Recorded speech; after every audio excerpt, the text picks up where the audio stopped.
How's it going, everyone? It is Andre Williams, and over here we talk stocks and we focus on one thing. Always protect your profits. And today we're going to be talking about Senseonics. They ended up releasing earnings, and of course, we were hit with a surprise, and the stock saw a lot of momentum. It has cooled down a little bit, but you know what? I'm going to be talking about this inside of the video. I won't waste any more time. Let's jump into the agenda. If you're new to this channel, I just want to let you know we have timestamps down below inside the description. But if you're a shareholder, you're thinking about taking a position, I highly suggest you watch this full entire video. So the first thing we're going to go over is the technical analysis. We're going to be looking at the overall price action. We want to know support. We want to know resistance. It's important to know those key areas in a bearish case scenario and as well as in a bullish case scenario so you can maximize your entries. And then we're going to go on Fintel, taking a look at the recent institutional ownership and as well as the short interest information. The reason why this is important because the short interest does have an impact on the way the stock performs. And then we're going to be taking a look at the order flow distribution. We want to see what was the buying and as well as the selling behavior like on the retail side and as well as on the institutional side. And then when all of that is done, we'll be going into the final thoughts and as well as some more details. So let's get to it. So we're going to do a technical analysis for Senseonics. Let's see how it performed on Friday. So it ended up closing at $3.63, being down 1.89%.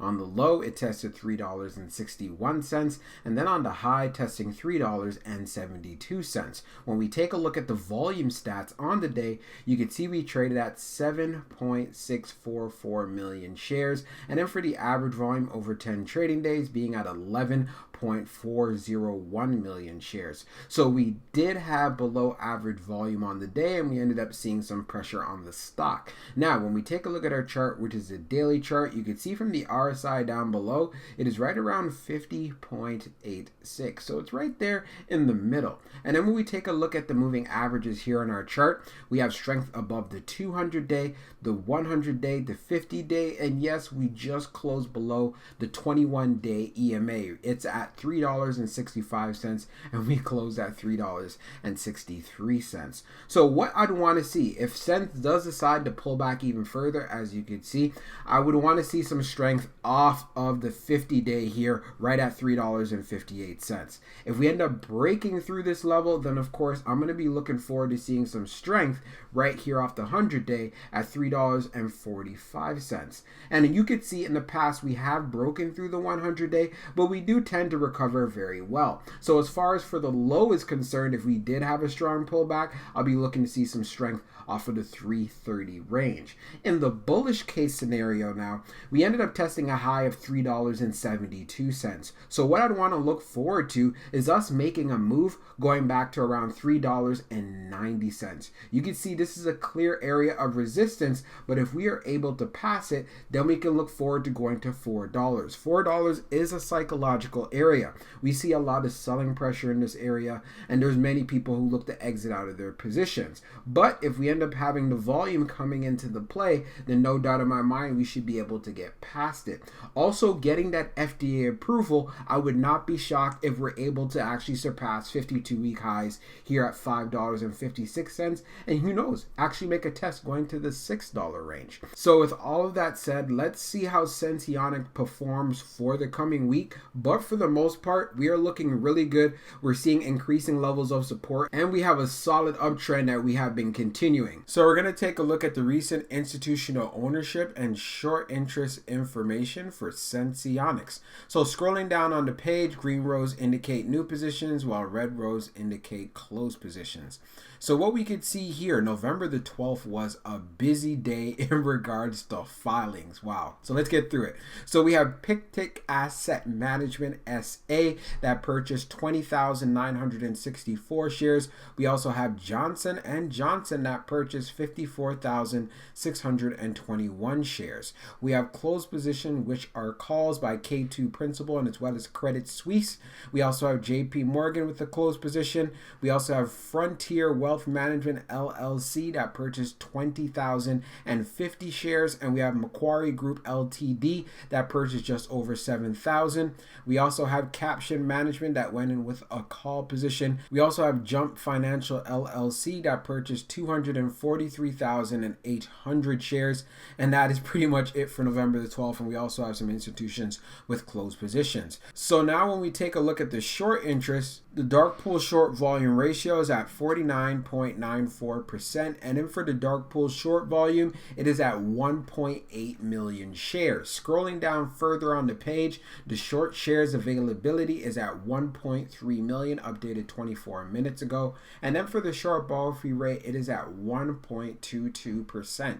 Scrolling down further on the page of the history of the short volume ratio, we can see for the close for last week Thursday was 49.51, and then for the close for Friday that just passed, it's at 49.94. So right away, Senseonics does have short squeeze potential, and in regards to the short interest, that is very high. So that's why if you end up having a lot of buying volume coming through the stock, you could see a strong move to the upside. That's why when we ended up releasing our earnings, we had a strong pop going to 4. But do keep in mind, this increases the volatility, and this is why you want to look out for those pullbacks if you're looking into getting a position and maximizing your overall entry. So now let's jump into the order flow distribution. Now let's take a look at the order flow distribution for Senseonics. So we can see on the inflow is 3,831, and on the outflow it's 5,080. When we take a look at the breakdown on the large, it was 0. On the medium, it was 1,948, and then on the small, it was 1,883.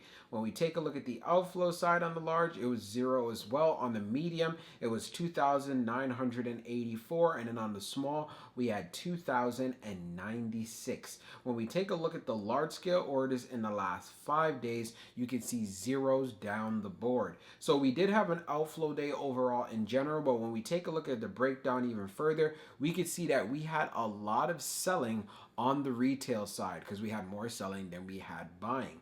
And then when we take a look at the medium, again, we had more selling than we had buying. And of course, for the large, it was 0. So taking this into consideration, a lot of selling pressure, a lot of profit taking. Now, when we take a look at the turnover ratio, it was at 1.71%. And you know what? This is really good to see because what this tells us, the majority of shareholders are holding on to their positions. As far as the selling pressure that we see inside of the stock, this could just be a lot of profit taking and so forth.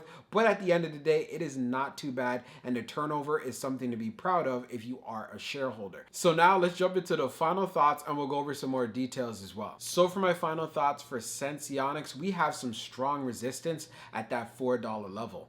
On the Thursday, we were able to actually get the 4 and have a little bit of momentum, but we were hit with a lot of selling pressure and then just sold off. So one thing to understand, in order for us to actually get past that $4 level and make that move to 5, I feel like we need to have that FDA catalyst, all right? I'm just being straight up here because even though we did have a strong earnings, you could see very clear the market as a whole, there's a lot of negative sentiment. And the first indication of this was when we went on Fintel taking a look at the short interest. You could see it was very high. So when you have a lot of shorts vested in this play, it contributes to the overall volatility. And of course, if you have a strong volume day and then afterwards the volume starts dying down, that is a short seller's dream. So seeing how Senseonics has pulled back, where I'd want to see some strong support would be around $3.46.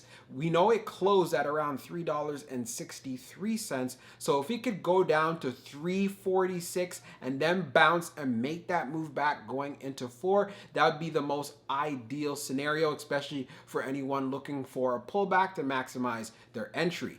But if we decide to say, well, you know what, at these current levels and make another move to 4, maybe sometime this week, things can get very interesting there. And that's one thing I want to make sure I bring to your attention. But for the most part, as a shareholder, which many of you know, I was able to get in when it was under $3, just to be around $2.75 to be exact. I have averaged up a little bit. I'm still bullish on this play, and I know as far as for the FDA approval is concerned, it could really send this stock far. So let's see how Senseonics performs for the coming week. I hope you guys enjoyed this video, and we'll be talking real soon.